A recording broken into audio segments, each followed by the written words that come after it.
Hello to whoever I have the pleasure of showing this commentary to today. I'm Angst, and today I've got a gameplay of Domination. Oh, said it at the same time. Brilliant. And it's on Hanoi. Not sure if I pronounced it right, but there we go. Capture the objective. Now, I'm using the PSG-1 for this gameplay, which is slightly different from what I'd assume that you guys have had a lot of, which would be the L96. Not because I have anything against the L96, just because I wanted to mix things up a bit, variate the gameplay. You don't want to see the same gun all the time. And, you know, while we're on the subject of the gun, I haven't used it that often, to be honest, and I'll give it credit where it's due, it's not actually a bad gun. Except from, if you want a quick scope, I would definitely go with the L96. It's much more accurate for quick scoping. But hey, if you like a challenge, why not? Just try it. It's much harder. Although I haven't actually tried it with the adjustable sight yet. But I've been told that you're much less likely to get hit markers without the adjustable sight, so I haven't been using it on this gun. I suppose it's time that I give you a bit of info about myself. I'm Angst. You can call me Tom if you want. And I'm 17 and I live in England, which you've probably already guessed.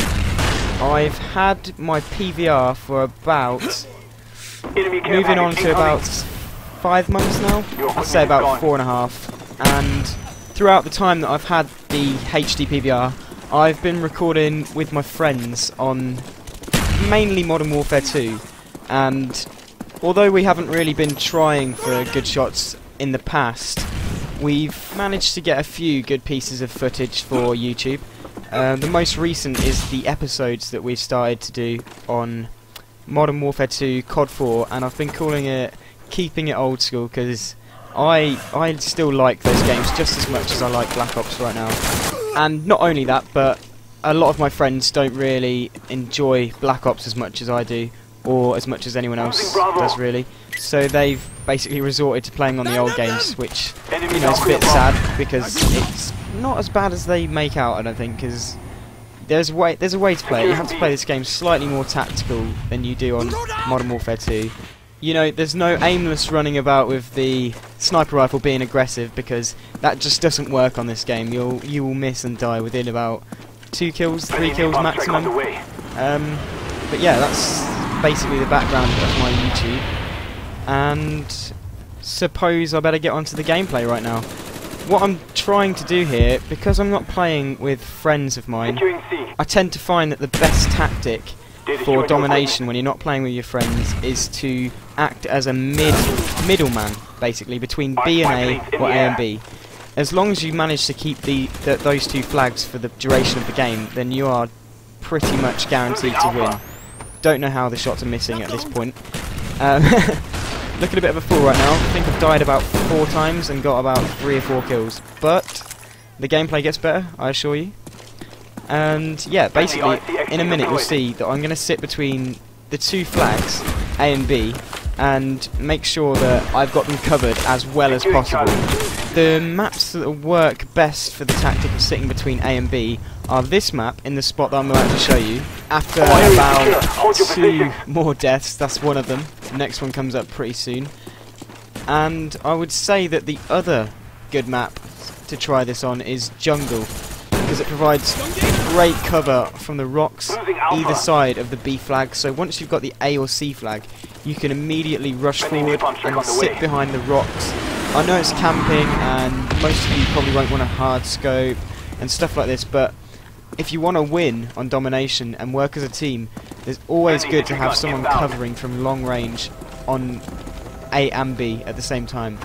And now I'm not saying that this tactic doesn't work on other maps, but this and Jungle have been my 2 favourite maps for doing this tactic.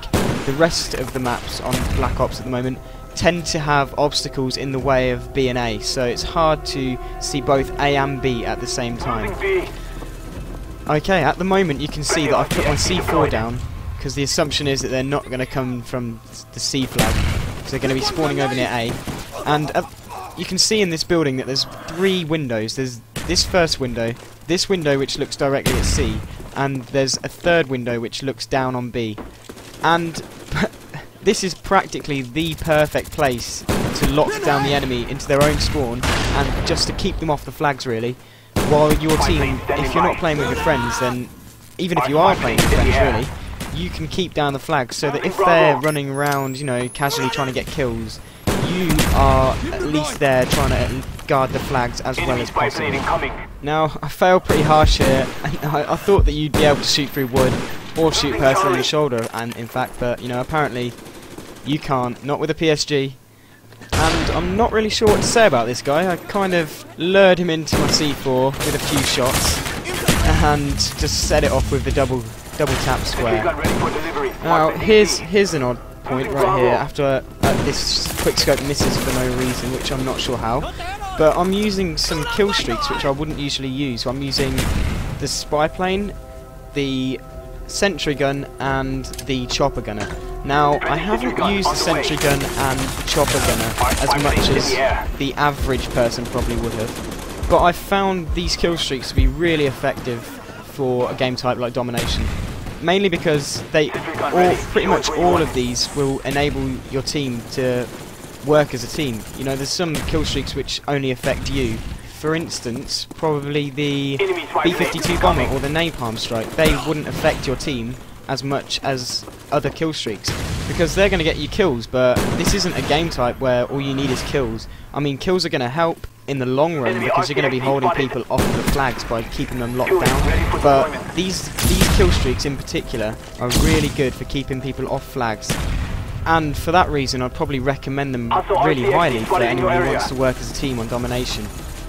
Which is probably why I wanted to show you this video clip in particular rather than me getting a lot of kills with the L96, because I feel that, in my opinion, that this gameplay shows how easy it can be to work as a team if you want to work as a team. And as a difference, there's a lot of people online at the moment. If you went into a game of Domination, for instance, and you were playing on your own, there would be a lot of players that wouldn't play as a team. They just run around and just hope for the best, really. Whoever wins, wins, in their opinion. They're not making a proactive change towards the outcome of the game, which thankfully I didn't encounter in this game. Most of my team know how to play Domination by the looks of it, and there hasn't been too much of a carry on my side.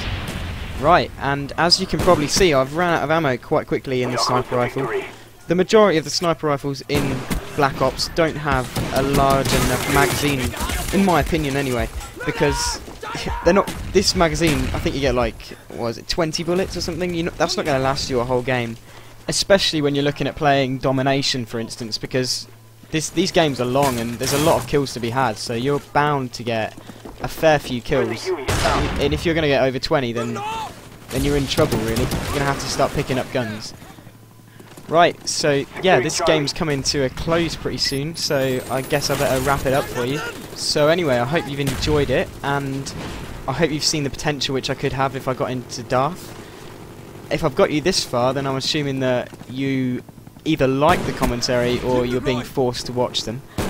And I hope that I've been interesting, tried to talk about as much stuff as I could. This was kind of a freelance thing. And there we go, 27 for 7 in the end, most of the deaths near the start. And I'll leave you with this guy who's floating around in his chopper gunner shooting what seems to be nothing. But this guy's obviously got some serious eyesight on him. I'll see you guys in a bit.